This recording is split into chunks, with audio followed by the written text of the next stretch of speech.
ইতিহাস কেবল সাল তারিখ আর শুকনো তথ্যের সমষ্টি নয়, ইতিহাস হলো মানুষের অনুভূতির দলিল। আমি অয়ন চৌধুরী বরাবর এটাই বিশ্বাস করে এসেছি। পেশাগতভাবে আমি একজন ইতিহাসবিদ হলেও আমার আসল অন্বেষা হলো অতীতের দীর্ঘশ্বাসের শব্দ শোনা, বিস্মৃতির ধুলোয় চাপা পড়া আবেগকে স্পর্শ করা। আমার নতুন বই বাংলার হারানো রাজবংশ লেখার সময় আমি বহু রাজা জমিদারের উত্থান পতনের কাহিনী ঘেটেছি, কিন্তু হেতমগড়ের রানী হেমাঙ্গিনীর অধ্যায়টি আমার সামনে আসতেই যেন সব কিছু ওলটপালট হয়ে গেল। হেমাঙ্গিনী সম্পর্কে যা লেখা ছিল তা আমাকে কোনোভাবেই আকর্ষণ করতে পারেনি, কিন্তু যা লেখা ছিল না সেটাই আমাকে টেনেছিল এক অচেনা আকর্ষণে। পুরুলিয়ার এক বিস্তৃত জনপদ হেতমগড়। ব্রিটিশ আর্কাইভের এক ধুলোমাখা নথিতে তার নামের পাশে লেখা ছিল মাত্র দুটি শব্দ, বিশ্বাসঘাতক রানী। এই নির্মম বিশেষণটি আমার মনে কোনো দাগ কাটত না যদি না সেই নথির মার্জিনে পেন্সিলে লেখা একটি অস্পষ্ট মন্তব্য আমার চোখে পড়ত। A victim of intrigue, beautiful as the weeping শিউলি। ষড়যন্ত্রের শিকার, ক্রন্দনরত শিউলির মতো সুন্দর। এই একটা বাক্যই আমার সমস্ত সত্তাকে নাড়িয়ে দিয়েছিল। কে লিখেছিলেন এই মন্তব্য? কেন রানীর সৌন্দর্যের উপমা হিসেবে শিউলি শব্দটি ব্যবহার করা হলো? শিউলি তো ভোরের আলো ফোটার আগেই ঝরে যায়। হেমাঙ্গিনীর জীবনও কি তেমনই অকালে ঝরে গিয়েছিল? একজন সাধারণ ইতিহাসের গবেষক হিসেবে আমার কৌতূহল ছিল স্বাভাবিক, কিন্তু হেমাঙ্গিনীর জন্য আমার মনে এক অজ্ঞাত টান অনুভব করতে শুরু করলাম। তিনি আমার কাছে শুধু গবেষণার বিষয়ে রইলেন না, হয়ে উঠলেন এক অদেখা অজানা আত্মীয়, যার অপমানের বোঝা আমার কাঁধেও চেপে বসেছে। আমি ঠিক করলাম এই ইতিহাসের শেষ দেখতেই হবে। এই অমোঘ আকর্ষণের টানেই আমি আমার ব্যাগ গুছিয়ে বেরিয়ে পড়লাম হেতমগড়ের পথে।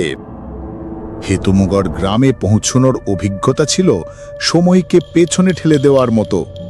পিচ রাস্তার শেষ যেখানে, সভ্যতার শেষও যেন সেখানে। এরপর মেঠো পথ, গরুর গাড়ি আর আদিম অরণ্যের শুরু। গ্রামের মোড়ল হরেন কাকুর বাড়িতে আশ্রয় পেলেও আমার উদ্দেশ্য শুনে তার আতিথেয় তার উষ্ণতা এক শূন্যে শীতল হয়ে গেল। তার কপালে চিন্তার ভাঁজ গভীর হল। যেতে চান যান বাবু, কিন্তু আমার মন বলছে ও জায়গা আপনার জন্য নয়। তিনি এক অদ্ভুত স্বরে বললেন, ওটা শুধু ভাঙা দালান নয়, ওটা একটা ফাঁদ। ওখানে মানুষের অতীত হাহাকার করে ফেরে। বাতাস পর্যন্ত ভারী ওখানে। লোকে বলে রানীমায়ের কান্না আর সেনাপতির অট্টহাসি মিলেমিশে বাতাসকে বিষিয়ে তুলেছে। মোড়লের কথার প্রতিটি শব্দ যেন আমার মনে এক গভীর ছায়া ফেলে গেল। গ্রামের মানুষরাও আমাকে বারবার সতর্ক করছিল। তাদের চোখে ছিল ভয় আর করুণা। মনে হচ্ছিল তারা আমাকে কোনো এক নিশ্চিত মৃত্যুর মুখে ঠেলে দিচ্ছে। পরদিন সকালে যখন রাজবাড়ির দিকে রওনা দিলাম, গোটা গ্রাম যেন আমাকে বিদায় জানাতে এসেও জানাতে পারল না। তাদের নীরবতা ছিল হাজার কথার চেয়েও ভারী। জঙ্গলের পথটা ছিল ভয়ঙ্কর। গাছের ডালপালা এমনভাবে পথ আটকে রেখেছে যে সূর্যের আলোও ঠিকমতো মাটিতে পৌঁছাতে পারছিল না। বাতাসের সাথে ভেসে আসছিল পচা পাতার গন্ধ, আর তার সাথে মিশেছিল আরও কিছু বুনো ফুলের হালকা মিষ্টি গন্ধ, যা একেবারেই বেমানান। মাঝে মাঝে মনে হচ্ছিল গাছের আড়াল থেকে কেউ যেন আমাকে পর্যবেক্ষণ করছে, নিঃশব্দে। অবশেষে যখন সেই স্থাপত্যের সামনে এসে দাঁড়ালাম, আমার দম বন্ধ হয়ে এলো। এ শুধু রাজবাড়ি নয়, এ যেন সময়ের এক বিশাল সমাধি। বট অশ্বত্থের শিকড় দেওয়াল ফুঁড়ে বেরিয়ে এসে তাকে সাপের মতো পেঁচিয়ে ধরেছে। ভাঙা সিংহ দরজার সামনে দাঁড়িয়ে আমার মনে হলো আমি যেন এক দৈত্যের মুখের সামনে দাঁড়িয়ে আছি, যে আমাকে গিলে খাওয়ার জন্য প্রস্তুত। ভেতরে পা রাখার আগে মুহূর্তের জন্য আমার পা দুটো যেন মাটিতে আটকে গেল। ভেতরের জগৎটা ছিল বাইরের থেকেও বেশি ভয়াবহ।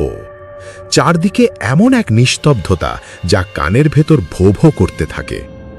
দরবার হলের রাজা রণেন্দ্র সিংহের তৈলচিত্রটার সামনে দাঁড়িয়ে আমি স্থির হয়ে গেলাম। ধুলো আর মাকড়সার জালের আড়াল থেকেও রাজার চোখের তেজ আর অসহায়ত্ব একসঙ্গে ফুটে উঠছিল। তার চোখে ছিল এক গভীর বেদনা। মনে হচ্ছিল তিনি যেন তার না বলা কথাগুলো আমার মাধ্যমে প্রকাশ করতে চাইছেন। এরপর আমি গেলাম নাচ ঘরে।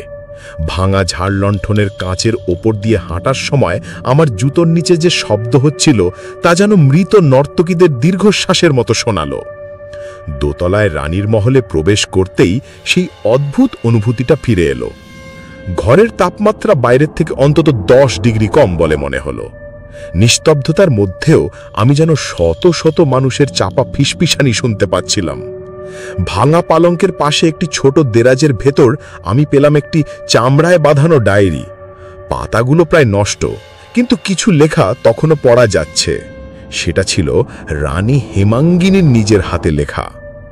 ডায়েরির পাতায় পাতায় ছিল তার সুখ, দুঃখ আর গভীর একাকিত্বের কথা।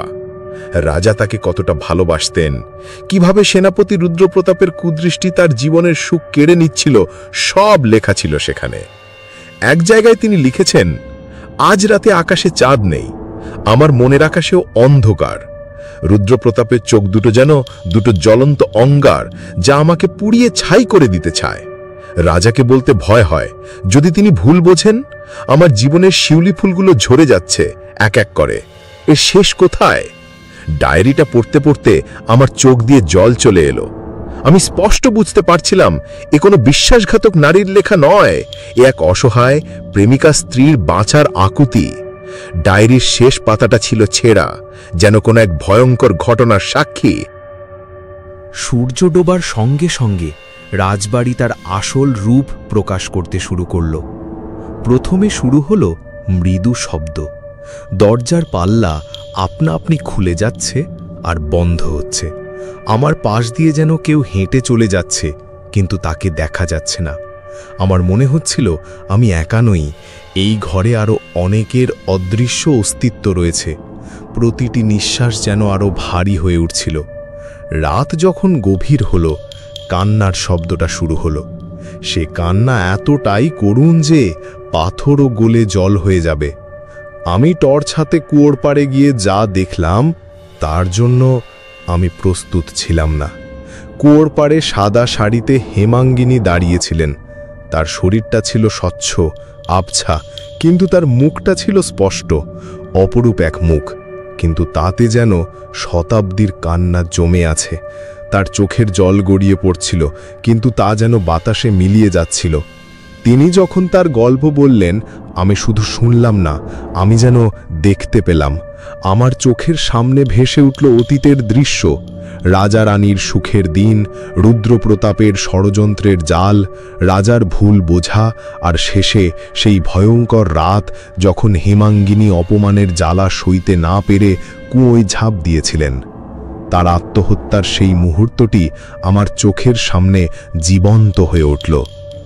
ঠিক তখনই সেই পৈশাচিক অট্টহাসি। কুয়োর অপর প্রান্তের অন্ধকার থেকে বেরিয়ে এলো এক বিশাল কুচকুচে কালো ছায়ামূর্তি। তার চোখ দুটো যেন আগুনের গোলা। সেটা রুদ্রপ্রতাপ। তার উপস্থিতি এতটাই ভয়ঙ্কর যে আমার শ্বাস নিতে কষ্ট হচ্ছিল। বাতাস ভারী হয়ে উঠেছিল এক তীব্র পচা গন্ধে। এই রাজত্ব আমার, এই রানীও আমার শিকার। রুদ্রপ্রতাপের কণ্ঠস্বর যেন নরক থেকে ভেসে এলো। সে হেমাঙ্গিনীর দিকে এগোতেই রানী আমার পেছনে এসে আশ্রয় নিলেন। আমি অনুভব করলাম এক বরফ শীতল স্পর্শ আমার পিঠে। আমি বুঝতে পারলাম আমি আর শুধু একজন দর্শক নই, আমি এই লড়াইয়ের অংশ হয়ে গেছি। রুদ্রপ্রতাপের আত্মা আমার দিকেও তার হিংস্র দৃষ্টি নিক্ষেপ করল। ঘরের কোণ থেকে একটা ভাঙা কাঠের পায়া সশব্দে আমার দিকে উড়ে এলো। আমি কোনো মতে সরে গিয়ে নিজেকে বাঁচালাম। ভোরের আলো ফোটার সঙ্গে সঙ্গেই দুঃস্বপ্নটা মিলিয়ে গেল। আমি প্রায় বিটলগড়িতে রাজবাড়ি থেকে বেরিয়ে এসে গ্রামের লোকেদের সব বললাম। এবার আমার হাতে প্রমাণ ছিল, রানীর সেই ডায়েরির লেখা পড়ে আর আমার মুখে সব শুনে গ্রামের মানুষের সব সংশয়ে দূর হয়ে গেল। তারা বুঝতে পারল তারা এতদিন ভুল জেনে এসেছে। গ্রামের পুরোহিত আর এক অভিজ্ঞ তান্ত্রিককে নিয়ে আয়োজন করা হলো এক বিরাট শান্তিযজ্ঞের। যজ্ঞ শুরু হতেই প্রকৃতি যেন ক্ষেপে উঠল। আকাশ কালো মেঘে ঢেকে গেল। ঝড়ো হাওয়া বইতে শুরু করলো। যজ্ঞের আগুনকে বারবার নিভিয়ে দেওয়ার চেষ্টা করতে লাগলো। রাজবাড়ির ভেতর থেকে ভেসে আসতে লাগলো পশুদের ভয়ঙ্কর চিৎকার আর রুদ্রপ্রতাপের অট্টহাসি। পুরো এলাকা যেন এক অদৃশ্য শক্তির দ্বন্দ্বে কাঁপছিল। তান্ত্রিক তার সমস্ত শক্তি দিয়ে রুদ্রপ্রতাপের আত্মাকে আহ্বান করলেন। এক সময় সেই কালো ছায়ামূর্তি যজ্ঞের আগুনের সামনে এসে আবির্ভূত হল। তার ক্রোধে গোটা এলাকা যেন কাঁপছিল, কিন্তু যজ্ঞের পবিত্র মন্ত্র আর আগুনের তেজের সামনে তার আসুরিক শক্তি ক্রমশ দুর্বল হতে লাগল। এক তীব্র আর্তনাদ করে, যা আমাদের সকলের কান প্রায় বধির করে দিয়েছিল। সেই কালো ছায়া যজ্ঞের আগুনে ঝাঁপিয়ে পড়ে ভস্মীভূত হয়ে গেল। চারিদিক শান্ত হতেই সেই পরিচিত শিউলি ফুলের পবিত্র গন্ধে ভরে উঠল। কুঁয়োর পাড়ে রানী হেমাঙ্গিনীকে আবার দেখা গেল। তার মুখে ছিল এক অনবিল শান্তি আর কৃতজ্ঞতার হাসি। তিনি আমাদের দিকে তাকিয়ে হাতজোড় করলেন, তারপর ধীরে ধীরে ভোরের প্রথম আলোর সাথে মিশে গেলেন, যেন তার দীর্ঘ প্রতীক্ষার শেষ হলো। কলকাতায় ফিরে আমি আমার বইয়ের শেষ অধ্যায়টি লিখলাম, হেমাঙ্গিনীর মুক্তি। আমি শুধু তার গল্প লিখলাম না, ডায়েরির পাতাগুলো থেকে তার নিজের লেখা উদ্ধৃত করে প্রমাণ করে দিলাম যে তিনি নির্দোষ ছিলেন। বইটি প্রকাশের পর এক ঐতিহাসিক আলোড়ন সৃষ্টি হল। সরকার থেকে হেতমগড়ের রাজবাড়িকে হেরিটেজ বলে ঘোষণা করা হলো এবং সেখানে প্রত্নতাত্ত্বিক খনন কার্য শুরু হলো। কয়েক বছর পর আমি আবার হেতমগড়ে গিয়েছিলাম। রাজবাড়িটা এখন অনেক পরিষ্কার, পর্যটকদের আনাগোনা শুরু হয়েছে। কুয়োর পাড়ে রানীর নামে একটা ফলক লাগানো হয়েছে, যেখানে সংক্ষেপে তার আসল কাহিনী লেখা। এখন সেই কুয়ো আর অভিশাপের প্রতীক নয়, তা হয়ে উঠেছে ভালোবাসার এক নীরব সাক্ষী। সেই সন্ধ্যায় আমি একা কুয়োর পাড়ে দাঁড়ালাম। চোখ বন্ধ করতেই মনে হলো এক ঝলক ঠান্ডা বাতাস আমাকে ছুঁয়ে দিয়ে গেল, আর নাকে এলো সেই চেনা মিষ্টি শিউলি ফুলের গন্ধ। এ গন্ধ ভয়ের নয়, এ গন্ধ ছিল ভালোবাসার, কৃতজ্ঞতার আর মুক্তির। আমার মনে হলো আমি শুধু একজন ইতিহাসবিদ হিসেবে আমার দায়িত্ব পালন করিনি, আমি এক শতাব্দী প্রাচীন অবিচারের ঋণ শোধ করতে পেরেছি। রানী হেমাঙ্গিনী এখন আর বিশ্বাসঘাতক নন, তিনি এখন ইতিহাসে তার যোগ্য সম্মানে প্রতিষ্ঠিত। তিনি এখন শুধু ইতিহাস নন, তিনি হেতমগড়ের শিউলি, যিনি তার নিজের পবিত্রতায় আবারও ফুটে উঠেছেন।